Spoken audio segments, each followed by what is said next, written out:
विद्यार्थी मित्रों, प्रक्रिया वेगना एकमोनो अभ्यास करिए।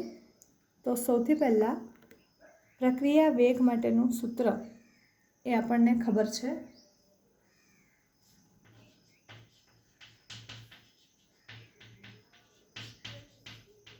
परंतु प्रक्रियकोना संदर्भमां आने आपणे सांद्रता भाग्या समय तरीके लखीए छीए।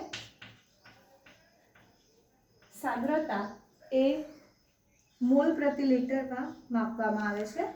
तो एटला माटे अहींया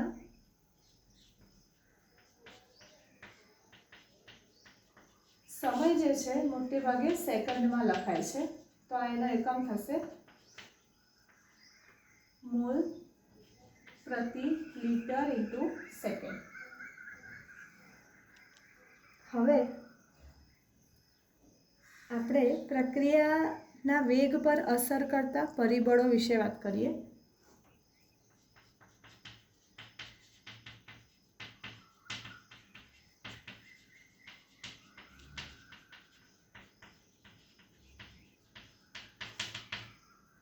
તો સૌથી પહેલું છે સાંદ્રતા, બીજું છે તાપમાનનો અભ્યાસ કરીએ અને ત્રીજું છે ઉદ્દીપક।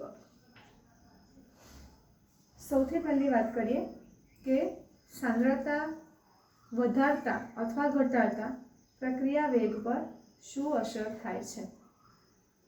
મોટે ભાગે પ્રક્રિયકની સાંદ્રતા વધારવામાં આવે તો પ્રક્રિયાનો વેગ મોટે ભાગે વધે છે અને ઘટાડવામાં આવે તો ઘટે।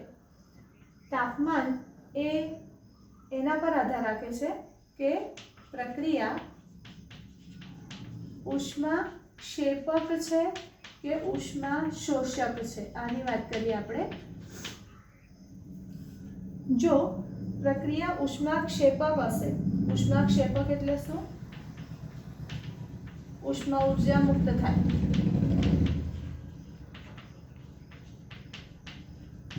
तो जो प्रक्रिया दरमियान उष्मा ऊर्जा मुक्त थती होय तो एवी प्रक्रिया माटे तमारे तापमान वधारे आपवुं हितावह नथी, जरूरी नथी। केम के ऑलरेडी प्रक्रिया दरमियान उष्मा ऊर्जा मुक्त थाय छे एटले एवी प्रक्रियाओ माटे आपणे नीचुं तापमान राखीशुं तो आपणने निपज वधारे मळे।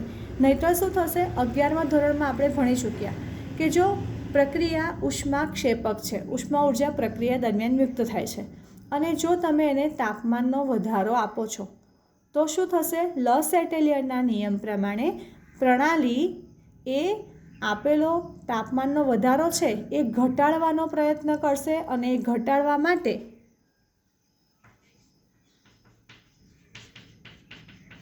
એ પ્રતિગામી દિશામાં આગળ વધશે એટલે આપણને નિપજ છે એ ઓછી મળશે। क्यारे? उष्मा क्षेपक में तापमान वधारता आपने निपज ओछी मळे। परंतु उष्मा क्षेपक है तो एमां तापमाननो घटाडो फायदाकारक है तो आपने निपज वधारे मळे छे। अने एवुं ज छे उष्मा शोषक माटे। उष्मा शोषक एटले शुं? प्रक्रिया दरमियान उष्मा ऊर्जानी जरूर पड़े छे, उष्मा ऊर्जा शोषाय छे अने जो तमे तापमान आपो छो, वधारो करो छो तो ए एना माटे फायदाकारक थाय अने पुरोगामी दिशामां प्रक्रिया थाय। परंतु जो तमे उष्मा शोषक प्रक्रियामां नीचुं तापमान राखो छो त्यारे प्रक्रिया प्रतिगामी दिशामां आगळ वधे। हवे वात करीए उद्दीपकनी। तो उद्दीपकनी मात्र प्रक्रियानो वेग वधे छे परंतु उद्दीपक प्रक्रिया में भाग लेतु नथी। अने जो प्रक्रिया साथे वायुरूप द्रव्यो जोड़ायेला होय एटले के जे पण प्रक्रियकोनी निपजो छे ए वायुमय अवस्था में होय तो एनो सीधो मतलब ए थाय छे के सांद्रतानी जग्याए दबाणने आपणे ध्यानमां लेवुं पड़े।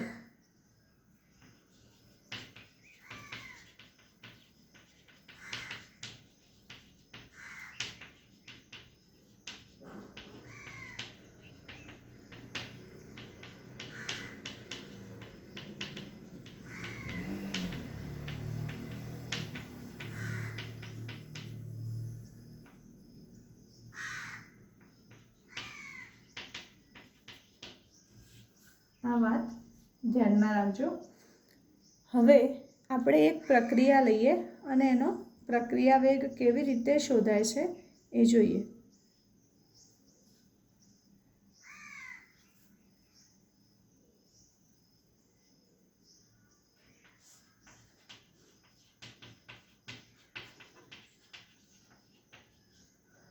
આ એક પ્રક્રિયા છે. 2NO + O2 gives 2NO2. હવે આ પ્રક્રિયામાં ધારો કે આપણે પ્રક્રિયાનો વેગ ગણવો છે. હવે ખાસ અગત્યની વાત ધ્યાનમાં રાખજો. પ્રક્રિયાનો વેગ એ આપણે પ્રક્રિયા જોઈને ડાયરેક્ટલી લખી શકતા નથી, કેમ કે પ્રક્રિયાનો વેગ એ પ્રાયોગિક રાશિ છે.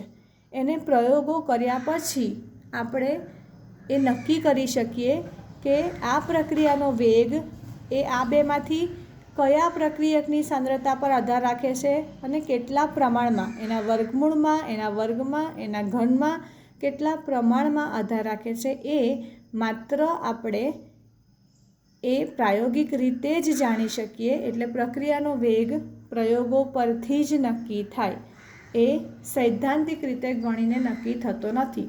પરંતુ એટલે એવી જ રીતે આ પ્રક્રિયાનો વેગ પણ આપણે ડાયરેક્ટલી શોધી શકતા નથી. પરંતુ બીજી એક પ્રક્રિયા લઈએ કે જેમાં પ્રક્રિયાનો વેગ એ સીધો સાદો પ્રક્રિયા પરથી લખી શકાય છે. એક્ઝામમાં કોઈ સમીકરણ આપેલું હોય તો એના પરથી ડાયરેક્ટલી આપણે ન કહી શકીએ, પણ ઘણીવાર કેવું લખાય છે એના વિશે આપણે જોઈએ.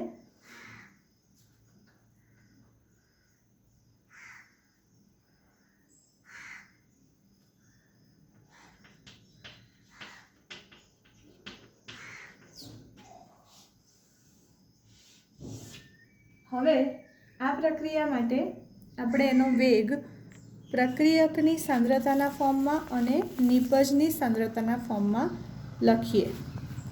તો એ લખાય કેવી રીતે એ જોઈએ. પ્રક્રિયાનો વેગ ઇક્વલ ટુ પ્રક્રિયકની સાંદ્રતા લખીએ એટલે માઇનસ લખવું પડે, અને માઇનસ આ જે 2 છે એ એના છેદમાં જશે. Delta HI upon delta T. આ યાદ રાખજો. જે પણ તત્વયોગમિતીય ગુણાંક મોલની સંખ્યા છે એ છેદમાં જાય છે. જો અને એટલે પ્રક્રિયકના સંદર્ભમાં લખ્યું છે એટલે આપણે આગળ માઇનસ લખેલું છે. હવે નિપજના ફોર્મમાં લખીએ. Is equal to delta H2 upon delta T is equal to delta I2 upon delta T. તો આ રીતે લખી શકાય છે. બીજી એક પ્રક્રિયા બતાવું કે જેનો પ્રક્રિયા વેગ પણ આપણે થોડોક મુહાવરો કરી લઈએ, પ્રેક્ટિસ કરી લઈએ એના માટેની પ્રક્રિયા.